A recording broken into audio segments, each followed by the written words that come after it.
જેટલો ડર હશે સમજી રાખજો તમારું પરફોર્મન્સ એટલું ડાઉન થશે.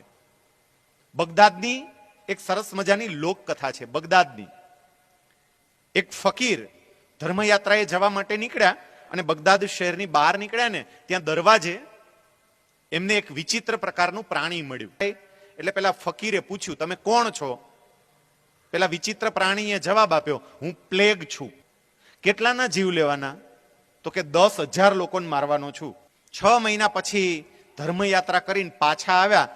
લોકોએ કહ્યું કે હા, તમે જેવા ગયા એટલે તરત પ્લેગ આવ્યો હતો. પેલા ફકીરે પૂછ્યું, પ્લેગમાં કેટલા માણસો મર્યા હતા? લોકોએ જવાબ આપ્યો, 50,000 માણસો મર્યા હતા.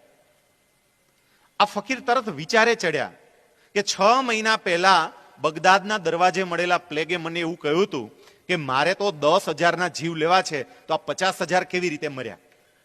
એમણે પ્લેગને શોધ્યો. પ્લેગને શોધીને પૂછ્યું એ કે તું 10,000 લોકોને મારવાનો હતો તો પછી 50,000 ને શું કામ માર્યા? એ વખતે પ્લેગે જવાબ આપ્યો કે મેં 50,000 ને માર્યા જ નથી, મેં તો ખાલી 10,000 ને જ માર્યા છે, બાકીના 40,000 તો બીકના માર્યા મરી ગયા છે. મેં નથી માર્યા, એ તો બીકને કારણે ખતમ થઈ ગયા. એટલે હું કહું છું, જેટલા ડરશો એટલી તકલીફ પડશે, એટલે ડર્યા વગર આ પરીક્ષા આપવા માટે જજો.